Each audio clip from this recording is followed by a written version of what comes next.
Hey everybody, this is Josh Runquist here for the Heavy Debriefings YouTube channel for another edition of Out Today and What I Missed. This time for April 4th, 2025. This week, we are doing only 20 albums, but 15 of those albums are coming out today, and then there's another 5 that I missed along the way, so let's just get right into it. First up, we have Air Drawn Dagger with Guide for Apparitions. This is a debut album from this English band that has really caught me by surprise, and I really enjoy what I'm hearing. It's a unique blend of modern hard rock, 90s alternative rock, some emo elements, and they're just creating this style that fits at home in 1999 as much as it does in 2025. There's many twists and turns that happen throughout the album that takes you by surprise in the most rewarding of ways. The production is top-notch, making everything strike so hard, and the vocal melodies, no matter how heavy or melodic they get, feel so appropriate and needed. While this is not going to be for everyone, especially those that normally check out my list, but if you enjoy something that feels as catchy as it does dark in an almost radio-friendly kind of way, give this one a shot. I think you just might be won over by what you hear.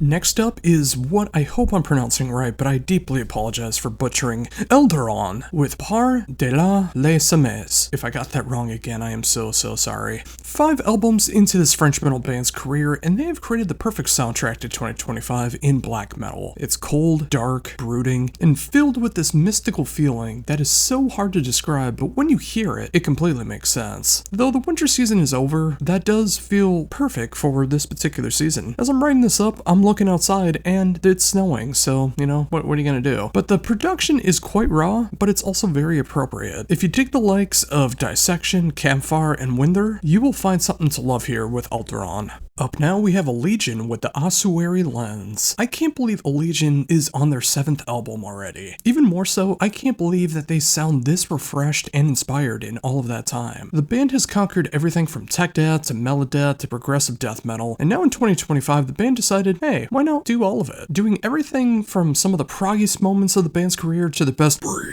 in vocals for the first time ever in the band, to easily some of the catchiest moments the band has ever written. This all may sound like a giant hodgepodge of sound, but I assure you that it all makes sense when you listen to it. No matter the era of the band that you enjoy, there is something here for you, and it only gets better on repeats. With Ezra Haynes back in the band full-time for the first time in 11 years, it feels like both sides have taken everything that they've learned while apart and created something that might even be their finest record so far. Time will tell on that, but this is easily some of the best work the band has ever done, and it's great to see them come back together again, all for the name of Allegiant. Absolutely incredible work. Up now, we have Bleed From Within with Zenith. The 7th album from this Scottish outfit sees the band exploring more of what can be done with modern metalcore and modern metal in general. The band started off with more melodeath territories, but has been exploring more commercial aspects ever since that time, and Zenith feels like the pinnacle of that sound so far. Whether you're looking for something more along the lines of Slipknot, Upon a Burning Body, or even aspects of Latter Day After the Burial, there is something here that just hits that niche of that 21st century metal that can be heavy, but almost catchy enough to be on hard rock radio. One merit to give this album is that it feels authentic. This doesn't feel like a cash grab. This feels like the band is wanting to make this kind of music, and it's working for them. The production is spot on, the songwriting is lean with no fat whatsoever. For anyone looking for the sound, I can't imagine you'd be disappointed with this one. Next up, we have Buried Realm with The Dormant Darkness. Josh Doomer's 4th solo album is easily some of the best work he's done so far. Feeling like this grand mix of Scar Symmetry, Soilwork, and Allegiant, this is a spectacular display of blending melodeath and tech death together in perfect harmony. And wouldn't you know it, Speed from Soilwork and Christian Elfstrom, formerly of Scar Symmetry, shows up on this one to showcase their phenomenal vocal stylings in just the right spots. This is a grandiose album that is filled with so much melody, harmony, and technicality that shines through and through, and it really does showcase what can still be done in melodic death, tech death, and progressive death metal. Incredible work that should not be ignored. If this sounds intriguing to you at all, please check out the brand new album from Buried Realm.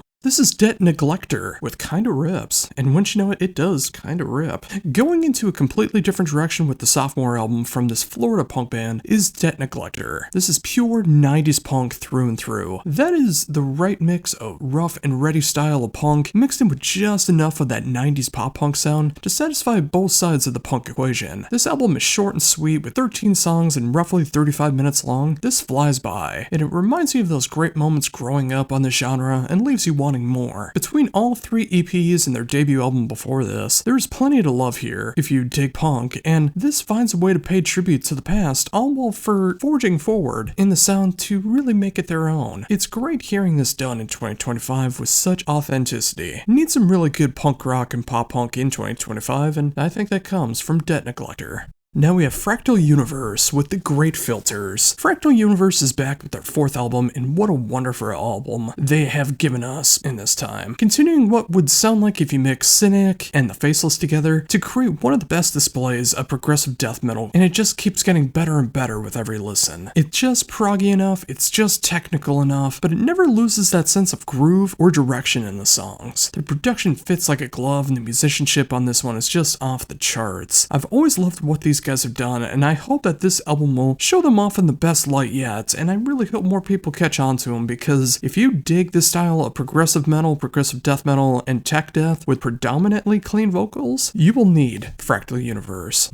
Next up, we have Frantic Amber with Death Becomes Her. I have been loving Frantic Amber since their debut album, and I actually interviewed the band on their previous album, but now they are back with their most vicious album to date. A thematic album about the different female serial killers throughout history, and it leads to the band writing some of their most heavy and brutal work to date. While the melodeath side is still here, they just up the death metal side and the brutality in just the right ways to make this sound grand, but absolutely crushing. The production on this is just perfect, and it just mixes that raw, punchy, and clean feel behind it all. The songwriting and musicianship sells this album. It's also just great to see a thematic album back in melodeath once more. I mean, I know it's not something that's foreign to the idea. I just love seeing thematic albums like this. Magnificent work all around. Give this one a proper shot if you just need that fix of the heaviest sides of melodeath. Up next is the self-titled debut from a band that I really hope I'm pronouncing the name right of, Koritzis. This is a debut album from this Indianapolis band, and it's quite the experience. Feeling the right amount of sludgy doom while adding the right hints of hardcore to it all. Feels like a paradox in sound, but it makes so much sense when you listen to it. I hear elements of bands like Inter Arma, Torch, and I Hate God all over this one. It's an awesome thing to hear. Especially for a debut album, the production on this one is off the charts, and it fits the mold of what's going on. And the songwriting never feels like it's lingering or unneeded. Every note here has a purpose. What an excellent combination of genres, and they create something that is more than worthy of your time if you like sludge, doom, and hardcore. Up now we have Leave with The Cost of Compromise. The debut album from this German band is some of the catchiest modern rock I've heard all year. It has this way of combining what works best in hard rock, radio rock, emo, and occasionally the metal, metalcore, and progressive metalcore elements to create something that feels like once it drops today, it's going to explode in popularity. This easily needs to be on hard rock radio, and I'm dumbfounded how they're not currently on it. For those that like Story of the Year, I Prevailed, Taking Back Sunday, and Bad Omens, this is more than meant for you. They have combined the best of what works, and as long as you can appreciate more commercial and modern rock and metal sounds, this is something that you need to latch onto immediately. Also, they do one of the best covers of the Goo Goo Dolls' Iris that I'll ever hear. Now we have Messiah Paratroops with Legions of Tomorrow. And you know, they always say you can't rush your debut album, and this is definitely a band that did not do that. How so? Well, they formed in 1989, and now, today, their debut album drops. Of course, a lot of stuff happened along the way, but you know, it is crazy to think that I was a year old when this band formed, and now they're putting out their debut. Regardless of it all, this is that late 80s, early 90s OSDM, that old school death metal sound that works so very, very well. Imagine Morbid Angel meets Death meets that early day set-in sound to create that OSDM that we all know and love. It's dark, gruesome, and it hits in all the right elements to make this an album that all the old school death metal fans are sure to love. 9 songs, 34 minutes, and everything that you love about OSDM. I can't sell it any better than that. Now we have Moon Destroys with She Walks by Moonlight. Juan Montoya, formerly of Torch, is back with a new project that explores more of the shoegaze, indie rock, and the occasional left of center moments of his musical palette. Also add in past and present members of Monstro, which Juan is also a part of, Royal Thunder, and Sunday Driver, and you have an intriguing mix of musicians that are creating a band that feels as relevant in 1985, 95, 2005, 2015, and now 2025. It feels like if you released this in any of the past decades, it would entirely make sense and leave you wanting more. It gets just heavy enough, but it's much more about the atmosphere that's going on. It's meant to leave you in a trance dance more than anything, and will leave you wondering where you are at the end of it. It's so effective in what they're trying to accomplish, and the more you listen, the more that it all starts to click. If you want something that's heavy in a different way, check out Moon Destroys. Next up is Tomorrow with Beyond Obsidian Euphoria, and this is easily an Album of the Year contender for me. The sophomore album from this Georgia band is everything that I was hoping it would be. For anyone who's followed me over the past few years, you know this band's debut album, Ashen Realms of Stone Icons, was my favorite album of 2022, and now Beyond Obsidian Euphoria has a great chance of doing the same thing in 2025. While nowhere near as dark or as heartbreaking as that debut album, I don't know anyone who can match that emotional intensity in this style of music. This is meant to be more of an album of self-realization, learning from the past, and especially moving onward. Don't get me wrong, this album is filled to the brim with emotion, catharsis, and moments that make me tear up every time that I spin the album. But it also gives me more hope, and in 2025, who couldn't use a little more hope in their lives? If you've never checked out the band before and you listen to this, you're probably going to listen and wondering what the hell I'm talking about, as this is the extreme ends of black and death metal, and you're not wrong. But dig deeper. The pain-induced clean vocals, the emotional lead riffs, the lyrics, all of that combined create this emotional experience you're simply not going to get anywhere else in this style. While this gets technical, progressive, left of center, and especially brutal, it's how it's packaged together that makes it all work. You can hear bands such as Cynic, Allegiant, Fallujah, as much as you hear bands like Neav Lascaris, and Abstract Illusion, and Desiderium. It's one of my favorite albums of the year so far, and I can't imagine that this will not be near the top when it comes to the end of the year. It's just that astounding of a masterpiece. Now we have Warfield with their new album, With the Old Breed. This is Sodom-inspired thrash in all of the best ways, and it's about time that it's done with this kind of authenticity. Sure, other bands have been inspired by Sodom in the past, but hearing it done like this just makes me happy. Besides being a loving tribute to that band, they do enough to differentiate themselves, and they're not just a straight-up clone. You can hear other German thrash bands in here, like Destruction and Creator, but they also have their own inspirations that they throw into this as well. I will say this kind of gives 21st Century Sodom a run for its money for the best aggressive thrash in this vein, especially coming out of Germany. 10 songs, 42 minutes, and unrelenting thrash in its heaviest forms. If that can't sell you on this, I don't know what could. If you dig thrash, you need Warfield in your life. And finally, for brand new stuff out today is Wrath of Logarius with Groan of Mortis. This is a Bloodborne-inspired band that is just a jaw-dropper of a black metal album, hitting almost every single style of black metal, making it feel seamless or really formless, when they add just these elements of other outside influences of death metal, breakdowns, and other twists and turns that you simply just won't see coming. This is some of the most refreshing black metal I've heard in a very long time. 9 songs, a little over 37 minutes, this thing just comes in, destroys everything in its path before it steps back into the underworld. I like how you really can't categorize what style of black metal this is, because it hits every sub-style of it, and they do it with such ease. It doesn't even feel contrived or forced in any way. This is what they wanted to make. I feel like this is going to usher in a new era of black metal that's going to blow people's minds for decades to come. Maybe it won't do it immediately, but once people catch on, it's going to happen. This is an early contender for the best black metal album of the year. I don't know what could possibly top this.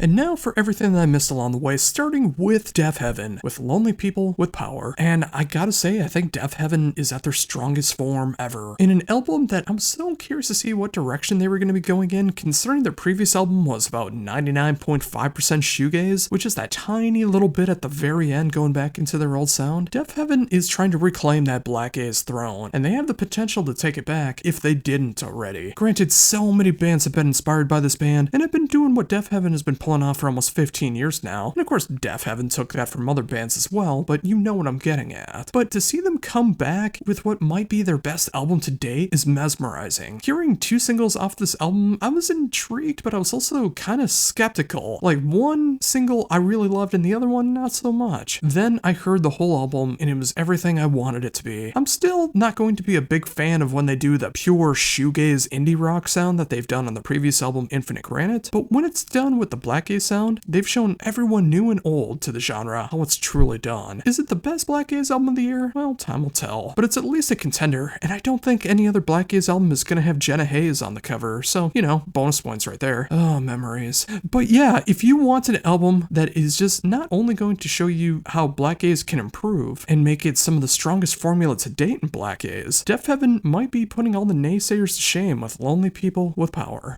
Next, we have Mechana with Bellum Interruptum. The 12th album in this saga, known as Mechana, is what the world needs right now. It's a majestic blend of melodeath, symphonic metal, industrial, and other cybernetic inspirations to create a sound that is their own. While you'll hear elements of bands like Fear Factory, Cybreed, and Zerath, they stand alone. The band continues to find a way to get more brutal yet also more melodic at the same time, which sounds like a paradox, but it's an incredible thing to see. It's been a few years since the last album, which is a bummer considering they were doing an album almost every year for a bit of time there. They are continuing the story of As Embers Turn to Dust, and I hope they never stop with it. They just continue to improve the machine on every release, and this is easily some of their best work. If you've never checked out Mechana before and you like any of the subgenres or bands I've talked about here, you owe it to yourself to do so. They are more than worthy of your time. Now we have Savage Master with Dark and Dangerous, one of the best straight up heavy metal albums that I've heard so far this year. This combined everything that you love about the past and brings it to the present. While this is my first foray into the band, I'm definitely going to be going and checking out all 5 albums in their catalog. Stacey Savage and company provide a soundtrack to the best elements of bands like Saxon, Merciful Fate, Warlock, and the late great Huntress to make something that's old school and new school, and all those fans are able to find something to love about this one. The production is just raw enough, but the songwriting is endlessly catchy and everything is being performed just for the songs. This is how it's done, folks. Check out Savage Master.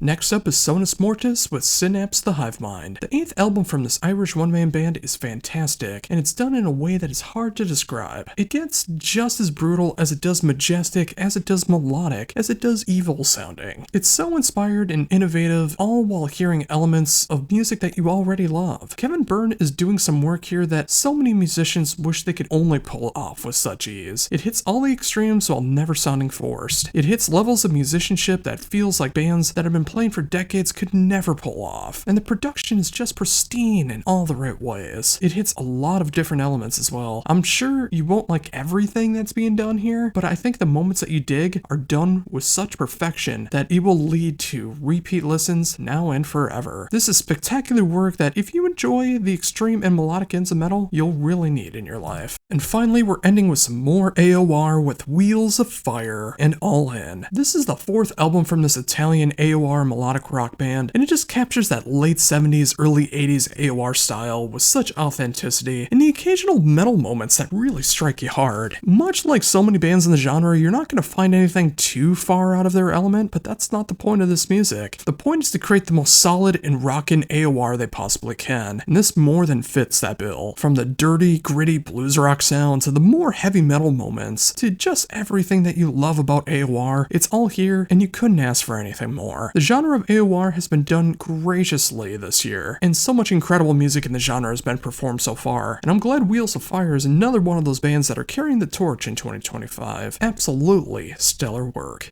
And there you go, folks, 20 brand new albums for you to check out for Out Today and What I Missed for April 4th, 2025. So what'd you think? Was there some good albums here, some bad albums here? Anything you're gonna check out? Anything you're gonna steer clear of? Please let me know in the comments down below. And of course, like, comment, share, subscribe, all of that good stuff, and continue to have Heavy Debriefings just keep getting bigger and better from here on out. And until next week, when we cover the week of April 11th, 2025 for Out Today and What I Missed, this is Josh Ronquist for the Heavy Debriefings YouTube channel saying, embrace the skullet.